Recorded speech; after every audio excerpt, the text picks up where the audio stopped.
Hello दोस्तों, मेरा नाम है दीपक और आज इस वीडियो लेक्चर्स में हम बात करेंगे यूपी बोर्ड 2023 में पूछे जाने वाले मोस्ट इंपॉर्टेंट क्वेश्चंस के बारे में। देखिएगा, सबसे पहला हमारे चैप्टर हम लेंगे जैव प्रक्रम, जिसमें हम लेंगे पहला भाग पोषण। ठीक है ना। तो आप लोगों से अनुरोध है कि परीक्षा में ये जो प्रश्न मैं यहाँ पर बताऊँगा आप लोगों को, उसको याद करके जरूर से जाइएगा। ठीक है ना, क्योंकि यह परीक्षा के दृष्टिकोण से बहुत इंपॉर्टेंट है सब प्रश्न है। देखिएगा, पहला हमारे प्रश्न यहाँ पर आ गया कि पोषण क्या है, यह कितने प्रकार का होता है, उदाहरण सहित स्पष्ट कीजिए। ठीक है, तो हम जान लेते हैं भाई साहब। पोषण यानी कि न्यूट्रिशन, सभी जीवों को जीवित रहने के लिए ऊर्जा की आवश्यकता होती है। यह ऊर्जा भोजन से मिलती है, अतः जीवों द्वारा भोजन तथा अन्य खाद्य पदार्थों के पाचन से पोषक तत्वों को प्राप्त करने की क्रिया पोषण कहलाती है। ठीक है ना। अब देखिए आगे देखते हैं। अब देखिए आगे ऐसे लिखा गया कि यह दो प्रकार का होता है, स्वपोषी पोषण यानी कि ऑटोट्रोपिक न्यूट्रिशन। वे जीव जो अपने आसपास के वातावरण में उपस्थित सरल अजैव पदार्थों जैसे कार्बन डाइऑक्साइड, जल, सूर्य के प्रकाश से अपना भोजन स्वयं बनाते हैं, उन्हें स्वपोषी तथा पोषण ग्रहण करने की इस विधि को स्वपोषी पोषण कहते हैं। ठीक है ना। इसको हम एक तरीके से और कह सकते हैं, वे जीव जो अपना भोजन स्वयं बनाते हैं उन्हें स्वपोषी तथा पोषण ग्रहण करने की इस विधि को स्वपोषी पोषण कहते हैं। ठीक है, देखिए इसका उदाहरण लिख दिया गया है यहाँ पर कि हरे पौधे तथा कुछ जीवाणु। ठीक।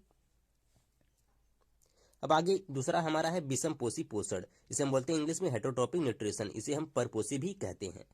तो पोषण का वह तरीका जिसमें जीव अपना भोजन नहीं बना सकता बल्कि अपने भोजन के लिए दूसरे जीव पर निर्भर रहता है, उसे क्या कहेंगे, विषम पोषी पोषण कहेंगे। इसका उदाहरण क्या होगा भाई साहब, इसका उदाहरण है मानव व अन्य जीव। ठीक है, और नेक्स्ट क्वेश्चन हमारा है प्रकाश संश्लेषण क्या है, रासायनिक समीकरण द्वारा स्पष्ट कीजिए। तो देख लेंगे प्रकाश संश्लेषण, सूर्य के प्रकाश की उपस्थिति में हरे पादपों के पर्णहरिम, जिसे हम क्लोरोफिल भी कहते हैं, द्वारा कार्बन डाइऑक्साइड तथा जल के संयोग से कार्बोहाइड्रेट बनने की प्रक्रिया प्रकाश संश्लेषण कहलाती है।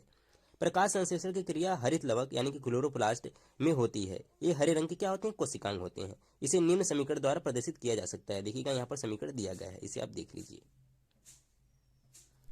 तो चलिए चलते हैं हम लोग आगे। अब देखिएगा यहाँ पर कुछ बातें ऐसे याद रखिएगा कि कार्बोहाइड्रेट पौधों को ऊर्जा प्रदान करने में प्रयुक्त होते हैं। कार्बोहाइड्रेट तुरंत प्रयुक्त नहीं होते हैं, उन्हें मंड के रूप में संचित कर लिया जाता है। मनुष्यों में भोजन ग्लाइकोजन के रूप में संचित होता है। इन पॉइंट को ऐसे याद रखेंगे आप लोग। नेक्स्ट क्वेश्चन हमारा है कि प्रकाश संश्लेषण के दौरान होने वाली घटनाओं का वर्णन कीजिए। ठीक है ना। देख लेते हैं, पहली घटना होती है क्लोरोफिल द्वारा प्रकाश ऊर्जा को अवशोषित करना। दूसरी घटना होती है प्रकाश ऊर्जा को रासायनिक ऊर्जा में बदलना। तीसरी घटना होती है जल अणुओं का हाइड्रोजन तथा ऑक्सीजन में अपघटन। और चौथी प्रक्रिया होती है कार्बन डाइऑक्साइड का कार्बोहाइड्रेट में अपचयन। अब बढ़ते हैं नेक्स्ट क्वेश्चन की तरफ। अमीबा में पोषण किस प्रकार से होता है, तो चलिए इसको भी देख लेते हैं। अब देख लेते हैं अमीबा में पोषण, न्यूट्रिशन इन अमीबा। अमीबा एक कोशिकीय जीव है, इसमें भोजन का अंतर्ग्रहण लचीले कुटपादों यानी सीडोपोडिया द्वारा होता है। जब अमीबा भोजन के कण के निकट आती है तो इसे सीधे ही ग्रहण कर लेती है। तत्पश्चात इसके चारों ओर खाद्य रिक्तिका का निर्माण करती है। खाद्य रिक्तिका में उपस्थित पाचक एंजाइम द्वारा भोजन का पाचन तथा अवशोषण कर लिया जाता है। यहाँ अवशोषित पोषक तत्व को कोशिका द्रव्य में फैल जाते हैं। तत्पश्चात बचे हुए अपशिष्ट को झिल्ली से बाहर निकाल दिया जाता है। इस प्रकार के पाचन को अंतः कोशिकीय पाचन कहते हैं। ठीक है ना। देखिए यहाँ पर मैं बस आंसर बता रहा हूँ। अब नेक्स्ट क्वेश्चन है रंध्र क्या है, इसकी उपयोगिता स्पष्ट कीजिए। और नेक्स्ट क्वेश्चन हमारा ऐसे इसको पूछा जा सकता है पररंध्रों के खुलने तथा बंद होने की क्रियाविधि को सब समझाइए या बताइए का वर्णन कीजिए। ठीक है, और एक तरीके से और पूछा जा सकता है कि रंध्र का नामांकित चित्र बनाइए तथा द्वार यानी कि गार्ड कोशिकाओं का वर्णन भी कीजिए। ठीक है, अब देखिएगा इसका आंसर हम कैसे लिख सकते हैं। अब इसका आंसर हम इस तरीके से लिख सकते हैं, रंध्र यानी कि स्टोमेटा पादप की पत्तियों तथा अन्य कोमल वायवीय भागों की बाह्य त्वचा में छोटे छोटे छिद्र पाए जाते हैं, जिन्हें क्या कहते हैं, रंध्र कहते हैं। अब द्वार कोशिकाएं अच्छे कोशिकाएं होती हैं, गार्ड सेल क्या होती हैं, रंध्रों के चारों तरफ या चारों ओर गुर्दे या सेम के बीच के समान दो कोशिकाएं पाई जाती हैं, जिन्हें द्वार कोशिकाएं कहते हैं, जिन्हें रंध्र घेरे रहते हैं। और इन द्वार कोशिकाओं के चारों तरफ सहायक कोशिकाएं पाई जाती हैं। द्वार कोशिकाओं की बाहरी भित्ति पतली एवं अंदर की भित्ति मोटी होती है। रंध्रों के खुलने तथा बंद होने की क्रियाविधि। रंध्रों का खुलना एवं बंद होना द्वार कोशिकाओं का एक कार्य है। द्वार कोशिकाओं में जल जब अंदर जाता है तो वे फूल जाती हैं और रंध्र का छिद्र खुल जाता है। इसी तरह जब द्वार कोशिकाएं सिकुड़ती हैं तो छिद्र बंद हो जाता है। अब क्या देख लेंगे, रंध्रों की उपयोगिता। रंध्र वाष्पोत्सर्जन में सहायक होते हैं। और दूसरा प्रकाश संश्लेषण तथा श्वसन के लिए गैसों का आदान प्रदान रंध्रों द्वारा ही होता है। अब देखिएगा रंध्र के फिगर हम देख लेते हैं, रंध्र का फिगर कैसे बनाएंगे। देखिए एनसीईआरटी में दिया गया है और वहां से इसको बनाना सीख सकते हैं, प्रैक्टिस कर सकते हैं रंध्रों का चित्र, ठीक है ना। अब नेक्स्ट क्वेश्चन हमारा है सजीव तथा निर्जीव में अंतर स्पष्ट कीजिए, यानी सजीव और निर्जीव में अंतर क्या होगा उसे भी हम लोग देख लेते हैं भाई साहब। यहाँ पर अच्छे तरीके से हम लोग देखेंगे। देखिए यहाँ पर हमें लिख दिया सजीव यानी कि लिविंग और यहाँ पर लिख दिया निर्जीव। तो इनमें पहला अंतर होता है कि इनमें वृद्धि होती है और इनमें वृद्धि नहीं होती है। दूसरा अंतर होता है कि एक स्थान से दूसरे स्थान तक स्वयं गति करते हैं और एक स्थान से दूसरे स्थान तक स्वयं गति नहीं करते हैं कौन लोग, निर्जीव लोग, ठीक है ना। और तीसरा अंतर है जल भोजन वायु की आवश्यकता होती है और यहाँ पर जल भोजन वायु की आवश्यकता नहीं होती है। और चौथा अंतर होता है कि जनन श्वसन और उत्सर्जन का गुण पाया जाता है और इनमें क्या होगा, जनन श्वसन उत्सर्जन का गुण नहीं पाया जाएगा, ठीक है ना। और पांचवा अंतर हम ऐसे लिख देंगे, उसमें उदाहरण कुछ दे देंगे, जैसे मनुष्य, मेढक, गाय, पौधे आदि। और इसका उदाहरण क्या हो जाएगा, पत्थर, बाल्टी, जग, स्कूटर आदि सब उदाहरण इसके हो जाएंगे। और नेक्स्ट क्वेश्चन हमारा है कि भोजन के पाचन में लार की क्या भूमिका है। देखिएगा तो ऐसे हम इसको लिख देंगे कि मनुष्य में 3 जोड़ी यानी कि 6 लार ग्रंथियां पाई जाती हैं। ये लार ग्रंथियां प्रतिदिन 1.5 लीटर लार का स्रावण करती हैं, जिसे लालारस भी कहते हैं। लार में 2 प्रकार के एंजाइम पाए जाते हैं जो कि निम्न प्रकार से भोजन के पाचन में क्या करते हैं, सहायता करते हैं या सहायक होते हैं। अब हमारा पहला क्या होता है भाई साहब, पहला होता है सिलेवरी एमाइलेज या एमाइलेज, ठीक है ना, इसको जैसे प्रोनाउंस करें आप लोग। फिर क्या है, यह कार्बोहाइड्रेट यानी कि मंड को किसमें, शर्करा में बदल देता है। और फिर दूसरा हमारा होता है लाइसोजाइम। ये क्या करता है, यह भोजन में उपस्थित जीवाणुओं को नष्ट करता है यानी कि जीवाणुओं को मारेगा। और नेक्स्ट हमारा क्वेश्चन है दंत क्षरण से आप क्या समझते हैं, स्पष्ट कीजिए। तो इसको भी हम लोग देख लेते हैं। दंत क्षरण या दंत क्षय इनेमल तथा डेंटिन के धीरे धीरे मृदुकरण के कारण होता है। जब जीवाणु शर्करा पर क्रिया करके अम्ल बनाते हैं तब इनेमल मृदु या विखनिजीकृत हो जाता है। अनेक जीवाणु कोशिका खाद्य कणों के साथ मिलकर दांतों पर चिपक कर दंत प्लाक बना देते हैं। प्लाक दांत को ढक लेता है, इसलिए लार अम्ल को उदासीन करने के लिए दंत सतह तक नहीं पहुंच पाती है। इससे पहले कि जीवाणु अम्ल पैदा करें, भोजनोपरांत दांत में ब्रश करके प्लाक हट सकता है।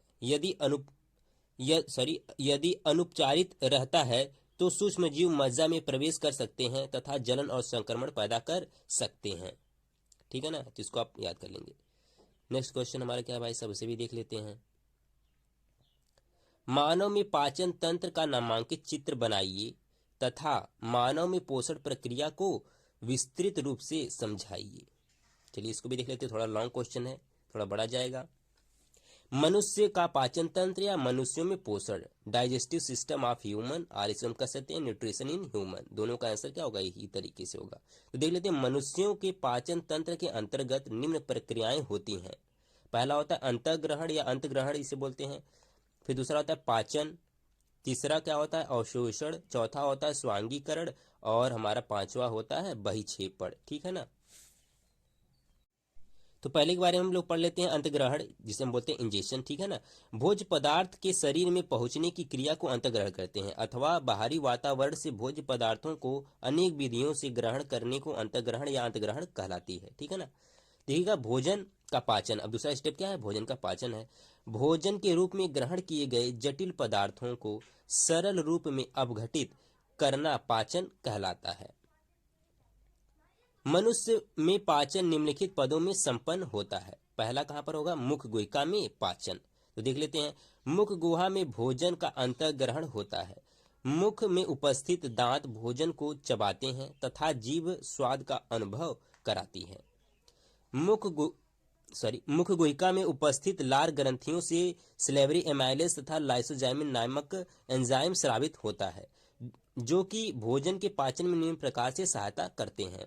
जो आपका पहला होता है सिलेवरी एमाइलेज मंड को शर्करा में बदलता है और लाइसोजाइम भोजन में उपस्थित हानिकारक जीवाणुओं को क्या करता है, नष्ट करता है। देखिएगा अभी अभी हम लोग देख कर आ रहे हैं ये दोनों। और दूसरा होता है ग्रास नली में पाचन। तो यहाँ पर देख लेते हैं, ग्रास नली में पाचक एंजाइम अनुपस्थित होते हैं। इसका मुख्य कार्य होता है भोजन को मुख्य गुहिका से आमाशय तक पहुंचाना होता है, ठीक है ना। तो पाचक एंजाइमों की अनुपस्थिति के कारण इसमें क्या होगा, पाचन की क्रिया नहीं होगी। बस ये क्या है, एक माध्यम है जो क्या करेगा, मुख्य गुहिका से भोजन को आमाशय तक ले जाएगा। और हमारा नेक्स्ट है क्या, आमाशय में पाचन, ठीक है ना। तो देखिएगा, आमाशय आहार नाल का सबसे चौड़ा थैलेनुमा जे के आकार का भाग होता है। आमाशय में अंतग्रहण किया हुआ भोजन एकत्रित होने के बाद आमाशय की भित्ति में उपस्थित जठर ग्रंथियों द्वारा जठर रस का स्रावण होता है। जठर रस में हाइड्रोक्लोरिक अम्ल, पेप्सिन, जठर लाइपेज, रेनिन आदि एंजाइम तथा श्लेष्म पाया जाता है। इनका पाचन में निम्न प्रकार से योगदान होता है। जो आपका हाइड्रोक्लोरिक अम्ल है यानी कि HCl है, क्या करेगा, यह निष्क्रिय पेप्सिनोजन को सक्रिय पेप्सिन में बदलता है तथा भोजन में उपस्थित जीवाणुओं को भी मारता है। और दूसरा हमारा होता है पेप्सिन। पेप्सिन प्रोटीन का, रेनिन दूध का और जठर लाइपेज वसा का पाचन करता है। इसको याद रखिएगा आप लोग। फिर देखिएगा, ऐसे नेक्स्ट लिखा है कि आमाशय में भोजन 3 से 4 घंटे रहता है। यहाँ पर यह लेई जैसी लुगदी में परिवर्तित हो जाता है जो काइम कहलाता है। यहाँ से भोजन धीरे धीरे ग्रहणी में पहुंचता है। अब चलिए हम लोग ग्रहणी में जाते हैं, ठीक है। छोटी आंत में पाचन, अब नेक्स्ट स्टेप कहाँ पर है आपका, छोटी आंत में। पाचन की क्रिया प्रमुख रूप से छोटी आंत में संपन्न होती है। छोटी आंत का अग्रभाग जो कि ग्रहणी कहलाता है। ग्रहणी में यकृत से पित्त रस एवं अग्न्याशय से अग्न्याशयिक रस भी आकर पाचन क्रिया में सहायता करते हैं। देखिएगा, पहला पित्तरस, इसके बारे में जान लेते हैं भाई साहब क्या करता है। ठीक है, पित्तरस का मुख्य कार्य वसा का इमल्सीकरण करना तथा आमाशय से प्राप्त भोजन के माध्यम को अम्लीय से क्षारीय बनाना है। ये क्या हो गया आपका पित्तरस का कार्य। अब हमारा क्या है, अग्न्याशयिक रस है। तो देखिए, तो अग्न्याशयिक रस के बारे में भी जान लेते हैं। अग्न्याशयिक रस को श्रावण करता है जो क्षारीय होता है। अग्न्याशयिक रस अग्न्याशय रस में निम्न प्रकार के एंजाइम पाए जाते हैं। पहला होता है हमारा, क्या होता है भाई साहब, एमिलेज, या इसे हम बोलते हैं एमाइलेज भी बोलते हैं, या इमाइलोप्सिन। यह मंड को माल्टोज शर्करा में बदलता है, अर्थात पॉलीसेकेराइड को डाइसेकेराइड में बदलता है। देखिए, मंड क्या है, एक पॉलीसेकेराइड है, और इसको किस में बोलना, माल्टोज में। ये क्या है आपका, डाइसेकेराइड है, ठीक है ना। फिर दूसरा हमारा होता है लाइपेज या स्टेप्सिन। यह क्या करेगा, यह इमल्सीकृत वसा को वसी अम्ल तथा ग्लिसरॉल में बदलता है। और आपका तीसरा होता है ट्रिप्सिन तथा काइमोट्रिप्सिन, ठीक है ना। यह क्या करेगा भाई साहब, यह प्रोटीन को पेप्टोन्स तथा पॉलीपेप्टाइड्स में बदलता है। ये तीनों क्या करेंगे आप लोग याद रखेंगे। देखिए, यहाँ पर मैं समझा नहीं रहा हूँ, बस पढ़ रहा हूँ इसे, ठीक है ना। अगर आप लोगों को इसके बारे में ज़्यादा जानना है तो आप मेरे वीडियो में देख सकते हैं, वहाँ पर इसके बारे में डिटेल में दिया गया है। उपयुक्त दोनों रसों के अतिरिक्त छोटी आंत में आंतरिक रस का भी श्रावण होता है, जिसे सक्कस इंटेरिकस भी कहते हैं। इसमें इनमें पाए जाने वाले एंजाइम निम्न प्रकार से पाचन में सहायक होते हैं। तो पहला हमारा एंजाइम होता है कार्बोहाइड्रेट पाचक एंजाइम, ठीक है ना। ये क्या करेगा, यह अग्न्याशयिक रस के एमाइलेज से प्राप्त डाइसैकेराइड को मोनोसैकेराइड में बदलता है। पहला हमारे क्या होता है, सुक्रेज होता है। ये क्या करेगा, सुक्रोज को ग्लूकोज तथा फ्रक्टोज में तोड़ता है। सुक्रेज क्या है आपका, एंजाइम है। फिर दूसरा एंजाइम क्या है आपका, लैक्टेज होता है। ये क्या करेगा, लैक्टोज को ग्लूकोज तथा गैलेक्टोज में तोड़ता है। फिर आपका तीसरा होता है माल्टेज। माल्टेज क्या है, एंजाइम है। ये क्या करेगा, माल्टोज को ग्लूकोज के 2 अणुओं में तोड़ता है। देखिएगा, जैसा नाम वैसा क्या है इसका काम है। सुक्रोज को, माल्टोज को। नेक्स्ट हमारे देख लेते हैं इरेप्सिन। इरेप्सिन होता है, क्या करेगा भाई साहब, यह प्रोटीन को अमीनो अम्ल में तोड़ता है। ये क्या करेगा, इरेप्सिन प्रोटीन को अमीनो अम्ल में तोड़ेगा। फिर हमारा तीसरा होता है लाइपेज या स्टेप्सिन होता है। यह क्या करेगा भाई साहब, यह वसा का पाचन करता है।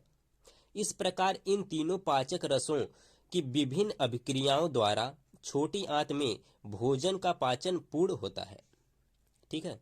इस प्रकार क्या हुआ, आपका पाचन यहाँ पर पूर्ण हो गया। अब हमारा तीसरा स्टेप क्या था, अवशोषण यानी कि एब्जॉर्प्शन, ठीक है ना। इसमें क्या होगा भाई साहब, देखिएगा, पचित भोजन को आंत की भित्ति अवशोषित कर लेती है। क्षुद्रांत यानी कि छोटी आंत के आंतरिक स्तर पर अनेक अंगुली जैसे प्रवर्ध होते हैं, जिन्हें दीर्घरोम या रसांकुर कहते हैं। ये अवशोषण का सतही क्षेत्रफल बढ़ा देते हैं। दीर्घरोम में रुधिर वाहिनियों का जाल होता है जो भोजन को अवशोषित करके प्रत्येक कोशिका तक पहुंचाता है। ठीक है ना। फिर हमारी चौथी स्टेप होती है आपका स्वांगीकरण यानी कि एसिमिलेशन। तो इसमें क्या होगा भाई साहब, पचे हुए पदार्थ कोशिका के जीवद्रव्य में पहुंचकर विलीन हो जाते हैं। इस प्रक्रिया को क्या कहते हैं, स्वांगीकरण कहते हैं। यहाँ इनका उपयोग ऊर्जा प्राप्त करने, नए ऊतकों का निर्माण और पुराने ऊतकों की मरम्मत में होता है। और आपका लास्ट स्टेप होता है मल परित्याग या बहिक्षेपण, इसे हम बोलते हैं इंग्लिश में इजेशन। बिना पचा भोजन बृहदात यानी कि बड़ी आंत में भेज दिया जाता है, जहां दीर्घरोम इस पदार्थ में से जल का अवशोषण कर लेते हैं। अन्य पदार्थ गुदा यानी कि एनस द्वारा शरीर के बाहर कर दिया जाता है। इस प्रक्रिया को क्या कहते हैं भाई साहब, बहिक्षेपण कहते हैं या मल परित्याग कहते हैं। अब देखिएगा मनुष्य के पाचन तंत्र का चित्र आप लोग कैसे बनाएंगे, एनसीईआरटी में दिया गया है, इसको बार बार प्रैक्टिस कर लीजिएगा और बना लीजिएगा। तो आज तो मिलते हैं नेक्स्ट वीडियो लेक्चर में, तब तक के लिए धन्यवाद।